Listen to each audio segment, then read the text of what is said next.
Halo, selamat pagi. Nah, hari ini kita akan ngebahas tentang konvergensi media, implikasi pada ilmu komunikasi dan media. Sebelumnya, kita harus tahu dulu konvergensi media itu apa sih? Henry Jenskin tahun 2006 mendefinisikan konvergensi media yang terintegrasi dengan konvergensi budaya sebagai interaksi antara media baru dan tradisional. Ia tidak hanya mempertimbangkan perubahan teknologi dalam konvergensi media, tetapi juga dampak pada industri media dan audiensnya. Lalu, apa sih karakteristik utama konvergensi media?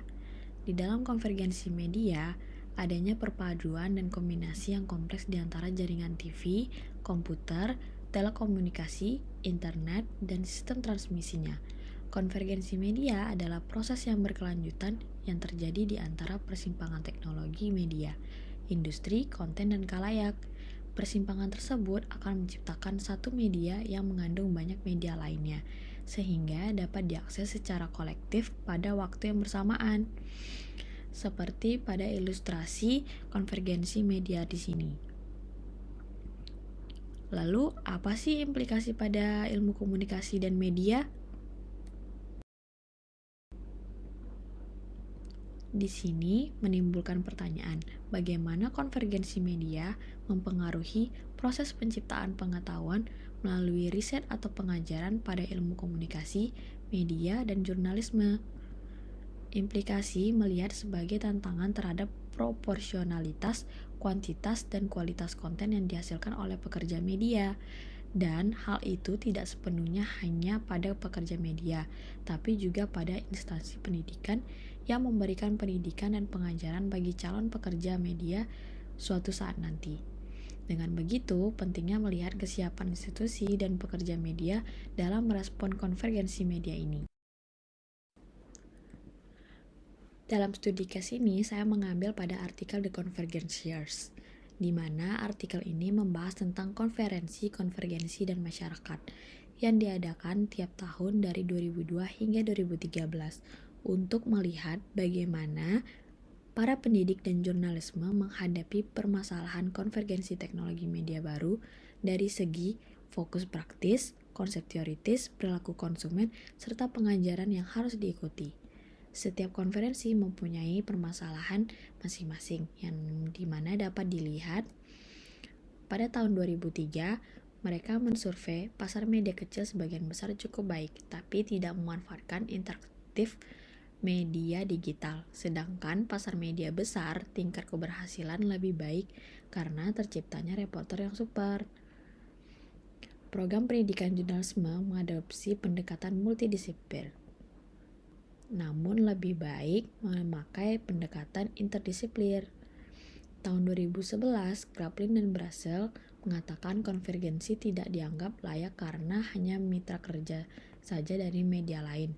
Lalu mereka mengganti namanya menjadi Webgen dengan konsep dibuat pengguna blog medsos dan berubah mulai dari kurikulum atau prosedur ruang redaksi. Adanya pengembangan kelompok audiens yang disebut neo-community. Jurnalis dituntut untuk melayani audiens dari segi pembuatan, melaporkan, dan mengedit informasi. Kebangkitan internet menghancurkan jurnalisme, tapi ada bukti audiens membayar konten untuk berita. Jurnalisme dan komunikasi massa menunjukkan penurunan karena dikemas secara tradisional. Platform medsos lebih bergerak cepat tanpa adanya verifikasi berita yang disampaikan. Dan para pendidik harus mempraktikkan jurnalistik, dan komunikasi massa harus menerapkan inovasi yang berkelanjutan. Bagaimana respon ilmuwan komunikasi dan media terhadap perubahan ini? Pertama, pendidik diberi tantangan untuk mengajarkan tentang ekspektasi publik terhadap jurnalisme yang melibatkan narasi, informasi, verifikasi, interaksi manusia, koneksi, dan relevansi. Para pendidik tidak perlu takut mencoba alat baru untuk melihat kesesuaiannya dalam memastikan siswa dapat mengemas informasi dalam berbagai media untuk berbagai audiens.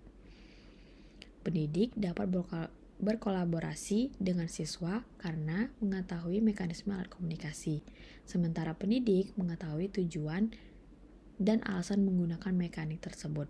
Pendidik dan jurnalis telah melihat permintaan yang tak henti-hentinya untuk konektivitas dan koneksi. Permintaan itu akan terus tumbuh sehingga harus merencanakan dan menyesuaikannya. Selain tinjauan kurikuler reguler, diperlukan tinjauan berkala terhadap teknologi dan cara menggunakannya untuk menentukan apa yang dapat atau harus dilakukan atau hentikan secara bertahap. Dengan demikian, adaptasi berkelanjutan menyusup ke dalam pendidikan. Pendidik yang mempersiapkan praktisi masa depan membutuhkan tempat yang mendorong inovasi dan eksperimen sambil mengakui peluang berharga yang disajikan oleh kegagalan. Pendidikan jurnalis membutuhkan tempat dan percakapan yang lebih teratur untuk mempertahankan inovasi dan adaptasi. Kesimpulan, apapun hambatan yang terjadi dalam era konvergensi media ini, pendidikan dan jurnalisme harus selalu siap untuk beradaptasi dengan perubahan baik dalam segi kultur, format, teoritis, hingga praktik. Menurut Pilin Gaun, ada 5 hal yang harus ada dalam pendidikan jurnalisme dan media, yaitu yang pertama memahami sistem media, kedua keterampilan dasar, ketiga penggunaan peralatan, 4 memahami isu sosial budaya dan ekonomi, 5 pelatihan khusus untuk spesialis tertentu.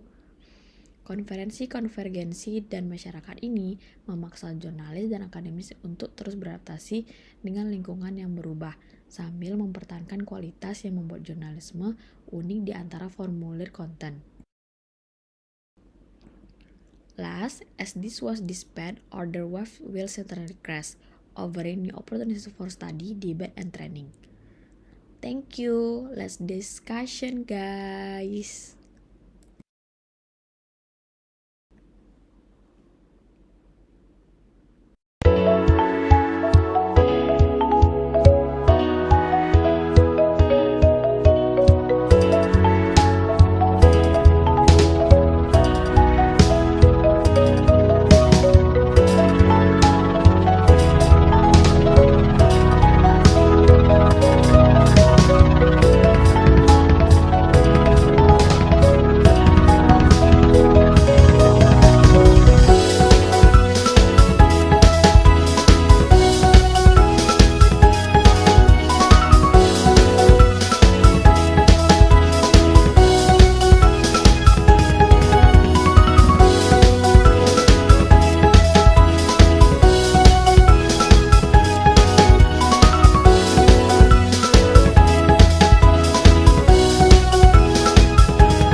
Assalamualaikum warahmatullahi wabarakatuh. Pertemuan kali ini saya akan menjelaskan tentang konvergensi media dan new media itu sendiri. Konvergensi media merupakan kombinasi atau perpaduan antara media lama dan media baru dalam satu karya media untuk menghasilkan informasi.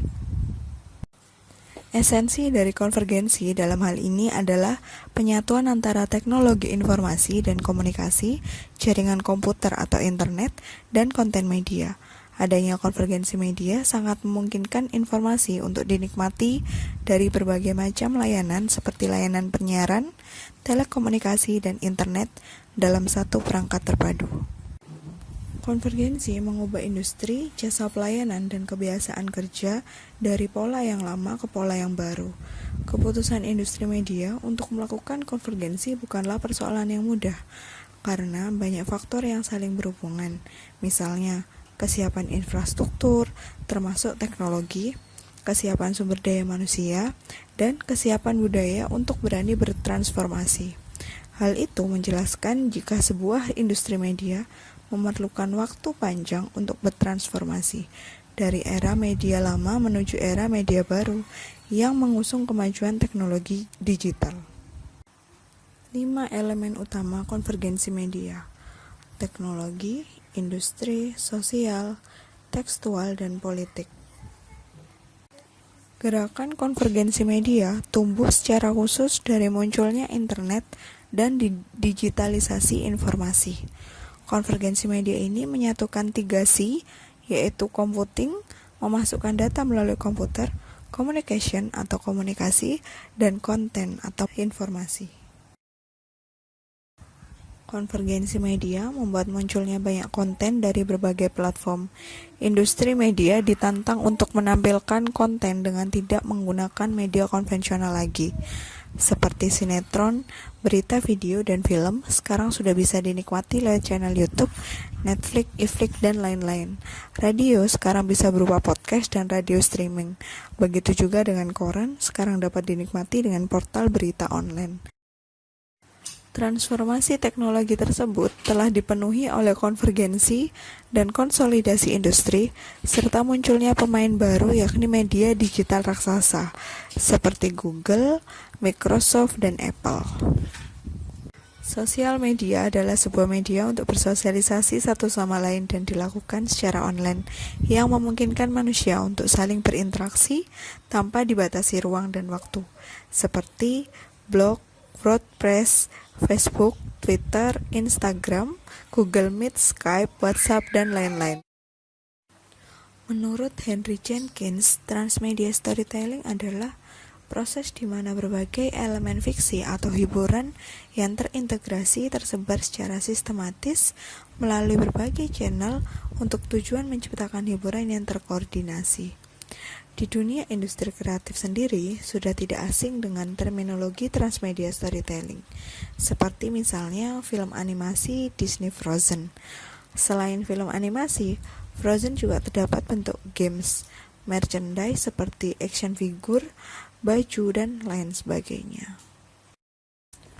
Posisi media dalam political convergence salah satunya terletak pada konten. Kenapa konten? Karena konten informasi yang ditampilkan pada semua platform bergantung pada kepemilikan media tersebut. Oke, sekian materi dari saya. Mohon maaf bila ada salah kata. Jika ada yang ditanyakan, silakan ditanyakan di forum diskusi. Terima kasih, sampai ketemu minggu depan.